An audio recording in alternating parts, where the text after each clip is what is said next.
Olá pessoal, tudo bem? Vamos iniciar nossa aula de Biologia da primeira série e hoje vamos tratar de um assunto muito interessante. Vamos falar sobre o processo de fecundação. Como é que é originado um ser vivo? Como é que isso é feito? Tem que ter o encontro do espermatozoide, o óvulo, ou só os dois fazem sozinhos? Que tipo de reprodução se dá para que isso possa acontecer? Então, através dessa aula sobre o processo de fecundação, iremos aprender sobre isso. Vamos lá, primeiro temos que saber o que é a fecundação. A fecundação ela é o termo utilizado para denominar o processo em que o gameta masculino une-se ao feminino, o que inicia o desenvolvimento do embrião. Por envolver gametas, a fecundação é um processo observado apenas na chamada reprodução sexuada.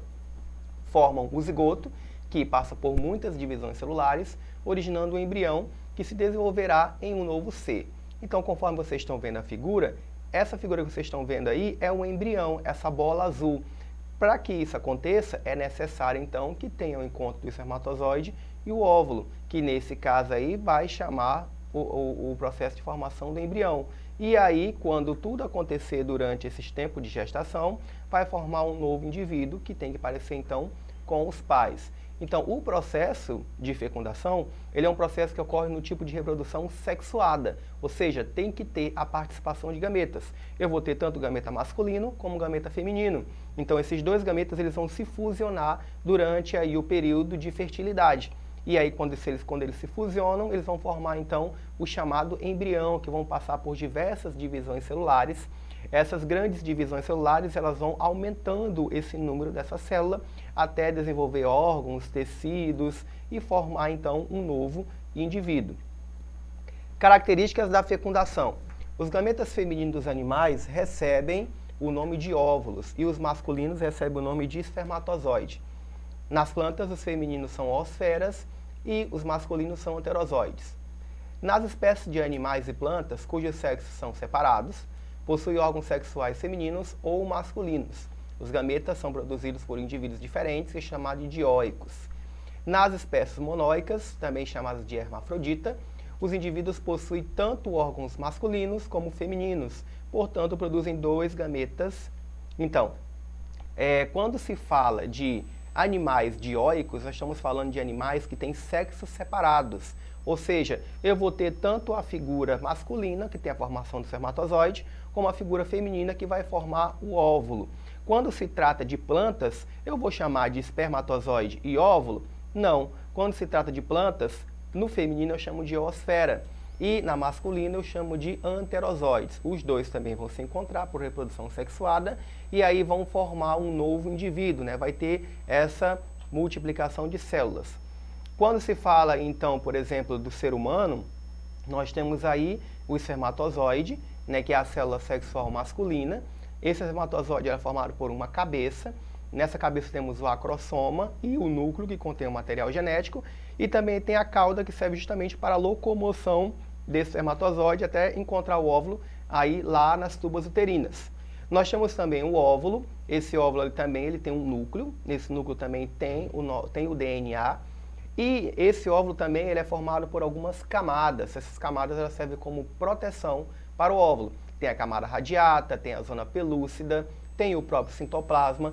Todos eles aí servem como uma camada protetiva para que outra e qualquer substância não passe por lá. E apenas um espermatozoide ou outro, né, que seja um pouco mais sortudo, consiga atravessar essa parede.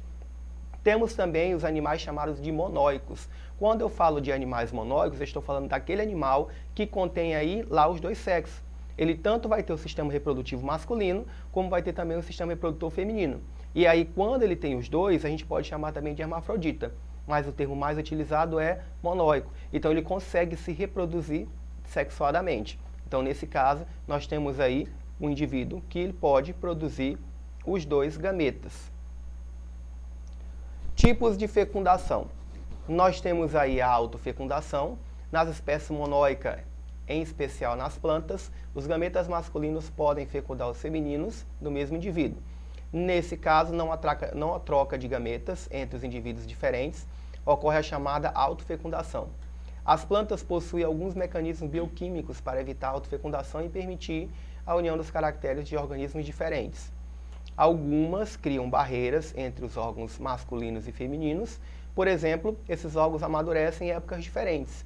Então, quando nós falamos de autofecundação, nós temos que lembrar que os principais indivíduos que fazem a autofecundação são as plantas, principalmente aí uma flor hermafrodita, ou seja, ela é monóica. Ela tanto tem uma estrutura masculina, como também tem uma estrutura feminina.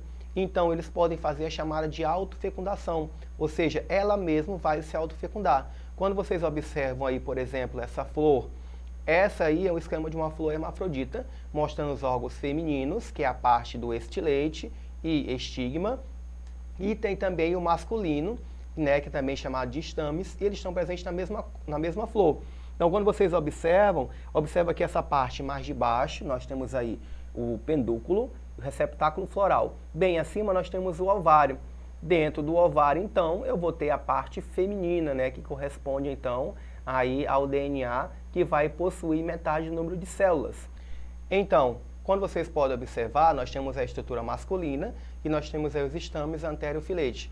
Dentro dessa antera tem os grãos de pólen, que automaticamente pelo vento eles vão cair aí nesse estigma, vão passar pelo estilete e vão chegar até o ovário, fazendo então a chamada de autofecundação.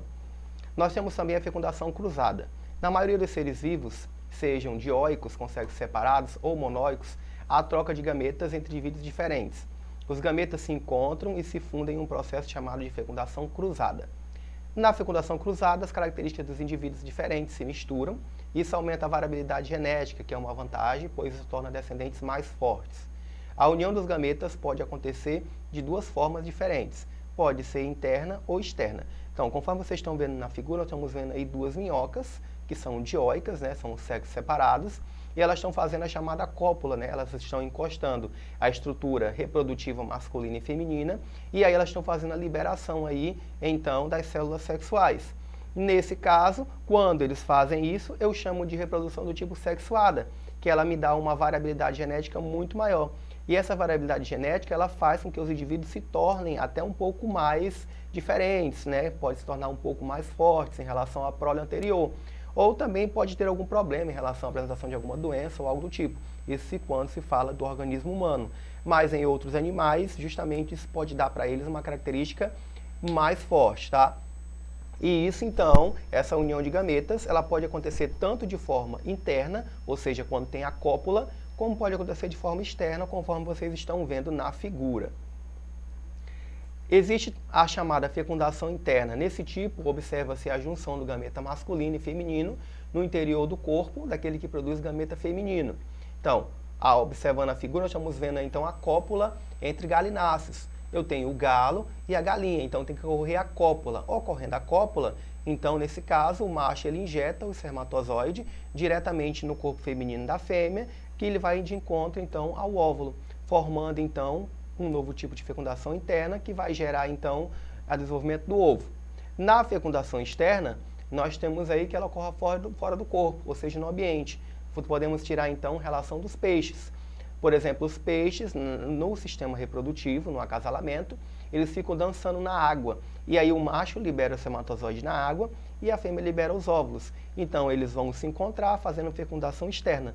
E depois ambos vão ter o chamado de cuidado parental. Na fecundação humana, a fecundação compreende o período que vai desde o encontro do espermatozoide com o óvulo até a fusão dos núcleos. Normalmente o processo acontece na parte mais dilatada da tuba uterina, em uma região denominada de ampola, ou chamado tuba uterina. Então, para isso ocorrer, existe um processo chamado de ovulação, conforme vocês estão vendo aí na figura. Nós temos aí os ovários, que são produzidos os óvulos, né? Quando esse óvulo está maduro, ele sai, esse ócito ele sai, e aí ele vai em direção então à tuba uterina. E ele fica lá estacionado, caso haja cópula, né, relação sexual, o espermatozoide ele vai entrar pela vagina, vai seguir todo o trajeto pelo útero, vai chegar até essas trompas de falópio ou tubas uterinas e vai de encontro a esse óvulo, percorrendo então, chegando no óvulo e fecundando. Quando ele fecunda então, né, esse óvulo, ou também chamado de zigoto já, ele vai sofrer diversas divisões mitóticas.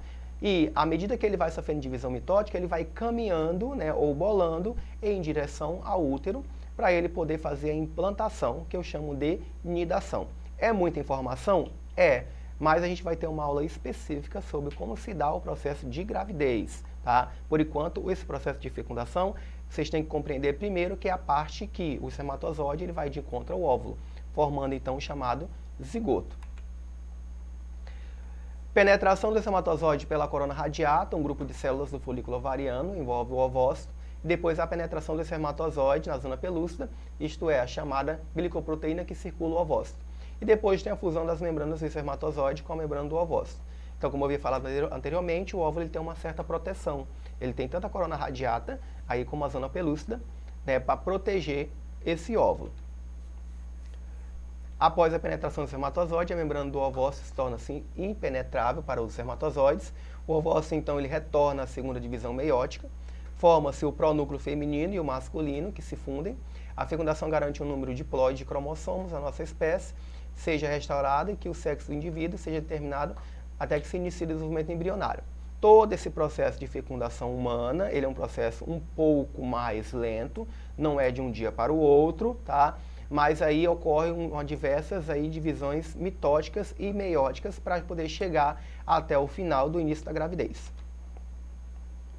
Os gametas e a hereditariedade. As células sexuais carregam informações genéticas que trazem consigo características que são passadas de uma geração para outra através da chamada hereditariedade. Hereditariedade é o sistema biológico de transmissão de certas características de seres vivos entre as gerações. Bom, nós chegamos agora ao final, vamos para o exercício, vamos ver o que a gente aprendeu durante essa aula. Recebe o nome de fecundação o evento em que o espermatozoide encontra-se com o ovócito secundário. Observe a figura a seguir e marca a alternativa que indica o número e o nome correto da estrutura que normalmente ocorre o processo de fecundação. Então vamos lá. Olhando para a figura, nós temos aí que a resposta então é a letra C. Primeiro, a fecundação ocorre na estrutura 2. Essa estrutura 2 é o que? São as tubas uterinas, né? E também é nesse local, né, que vai haver a fecundação, é lá que vai acontecer as primeiras divisões mitóticas. Então nós chegamos ao final da nossa aula, eu espero que vocês tenham gostado, nós vamos continuar essa aula ainda e aguardo vocês. Para mais informações, acesse a nossa plataforma Eduque. Muito obrigado e até a próxima aula.